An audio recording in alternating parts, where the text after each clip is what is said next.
जय माता दी। माँ कुष्मांडा आप सभी का सदा कल्याण करे। माँ कुष्मांडा माँ भगवती का चौथा स्वरूप है और माँ कुष्मांडा को ब्रह्मांड की उत्पत्ति करने वाली देवी कहा जाता है। इन्हीं के चलते इन्हें आदि शक्ति और आदि स्वरूपा के नाम से भी जानते हैं।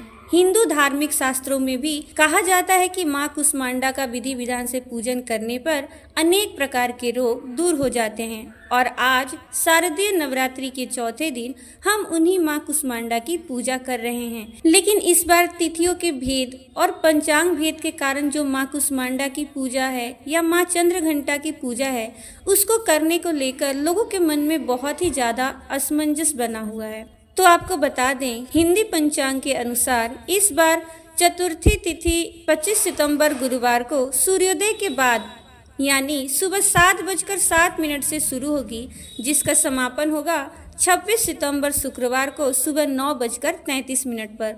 तो 26 सितंबर की अगर बात करें तो सूर्योदय के समय चतुर्थी तिथि विद्यमान रहेगी और हमारे हिंदू धर्म में सूर्योदय व्यापनी तिथि को ज्यादा महत्व दिया जाता है।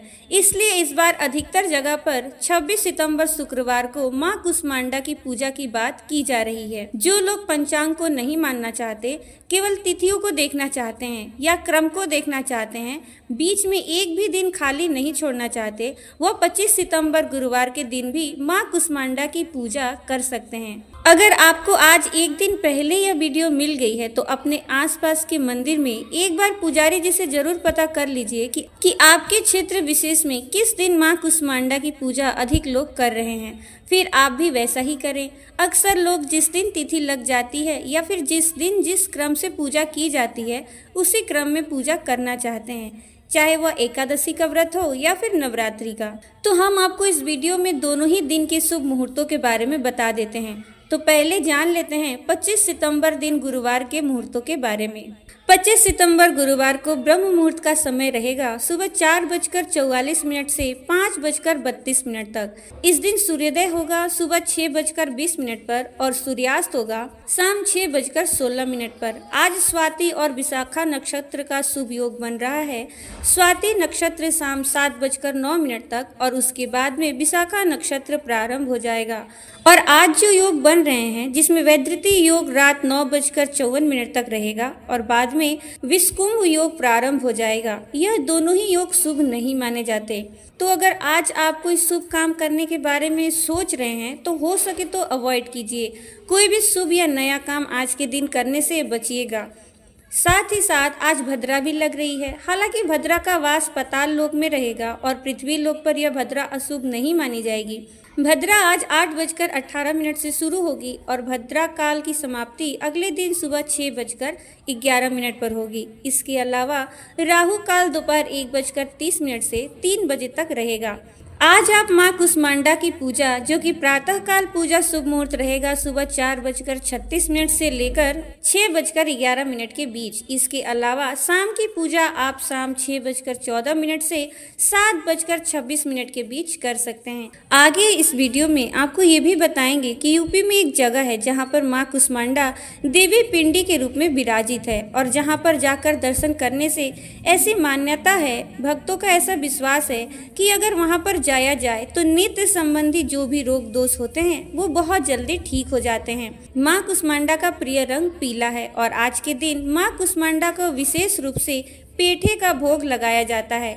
साबुत पेठे की बलि दी जाती है, यानी कि आसपास के मंदिर में आप जो सफ़ेद वाला साबुत पेठा होता है वह अर्पित कर सकते हैं या वो किसी निर्धन व्यक्ति को दान में दे सकते हैं। इसके अलावा पेठे की मिठाई का भोग भी आज के दिन माँ को लगाया जाता है। पीले रंग की सामग्री का आज के दिन ज़्यादा से ज़्यादा प्रयोग करना चाहिए। हो सके तो दान भी करना चाहिए। आज के दिन आप माँ कुष्मांडा को केले का फल या फिर बेसन की मिठाई जो घर पर बनी हुई हो अर्पण कर सकते हैं। इसके अलावा मालपुए का भोग भी माँ को अत्यंत प्रिय है। भोग आप चाहे कुछ भी लगाएं, साथ में पान का बीड़ा माँ को जरूर अर्पित करें।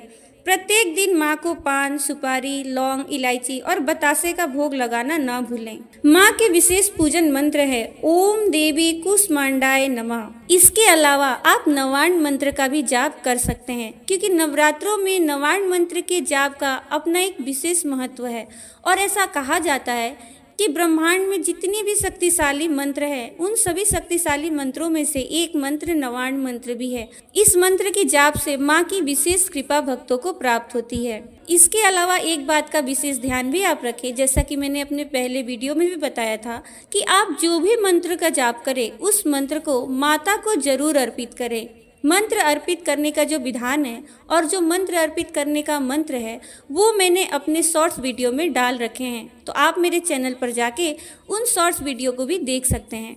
मान्यता है कि माँ कुष्मांडा की पूजा करने से भक्तों के सभी रुके हुए कार्य पूर्ण हो जाते हैं और माँ कुष्मांडा की पूजा पढ़ने वाले छात्र छात्राओं को अवश्य करनी चाहिए। माँ दुर्गा छात्र छात्राओं की बुद्धि को विकसित करने में बहुत सहायक होती हैं। देवी कुष्मांडा की महिमा के बारे में देवी भागवत पुराण में बताया गया है कि माँ दुर्गा के चौथे रूप ने अपनी केवल मंद मुस्कान से ही संपूर्ण ब्रह्मांड की उत्पत्ति की थी, इसलिए माँ का नाम कुष्मांडा देवी पड़ा। माँ कुष्मांडा शेर की सवारी करती हैं और अपनी अष्टभुजाओं में दिव्य अस्त्र धारण करती हैं। माँ कुष्मांडा ने अपनी अष्टभुजाओं में कमंडल, कलश, कमल, सुदर्शन चक्र धारण किया हुआ है। माँ का ये रूप हमें जीवन शक्ति प्रदान करने वाला माना गया है और सूरज की तपिश को सहने की एकमात्र शक्ति माँ कुष्मांडा में ही मानी जाती है। बाकी अन्य नवरात्रि व्रतों के तरह आज भी आपको माँ कुष्मांडा की पूजा करनी चाहिए और धूप दीप जलाकर माँ कुष्मांडा के विशेष मंत्रों का जाप करना चाहिए, जो कि इस वीडियो में आपको बताया गया है। फिर दुर्गा सप्तशती का भी पाठ आपको अवश्य करनी चाहिए, क्योंकि दुर्गा सप्तशती अपने आप में ही ग्रंथों का भी ग्रंथ माना जाता है। ऐसा कोई कार्य नहीं है जो दुर्गा सप्तशती के माध्यम से संपन्न ना हो सके, पूर्ण ना हो सके। माना जाता है कि ये ग्रंथ माता को अत्यंत प्रिय है, इसलिए नवरात्रों में माता के सप्तशती का पाठ अवश्य करनी चाहिए या फिर इसका श्रवण करना चाहिए, क्योंकि पाठ का और श्रवण का दोनों का ही फल बराबर ही मिलता है। इसके अलावा माता कुष्मांडा की कथा पढ़े या सुने, सबसे अंत में श्री दुर्गा चालीसा का पाठ करें और कपूर जलाकर माता की आरती करें। फिर माँ को भोग लगाएं और अग्यारी करके अग्नि देवता को भोग अर्पित करें, क्योंकि माँ कुष्मांडा का संबंध सूर्य देवता से भी है और इसलिए माँ कुष्मांडा की पूजा के साथ आज सुबह जल्दी उठकर सूर्य देवता को तांबे के लोटे में जल भरकर उसमें लाल चंदन डालकर या लाल पुष्प डालकर सूर्य देवता को अर्घ्य दे और सूर्य गायत्री मंत्र का जाप करें या गायत्री मंत्र का जाप भी आप कर सकते हैं। इस दिन निर्धनों को दान की सामग्री दान में दे और पूरा दिन यदि उपवास रख रहे हैं तो उपवास रखें। शाम के समय एक बार फिर से पूजा करें और आरती करें, भोग लगाएं, या फिर अगर आप भोजन करते हैं या इस दौरान अन्न का सेवन करते हैं तो केवल सात्विक भोजन ही होना चाहिए। उसका भोग पहले माता रानी को अर्पण करें, एक हिस्सा गौ माता के लिए निकालें और फिर स्वयं प्रसाद रूप से ग्रहण करें। अब मैं आपको बताती हूँ कि माँ कुष्मांडा देवी पिंडी के रूप में यूपी में किस स्थान पर विराजमान है।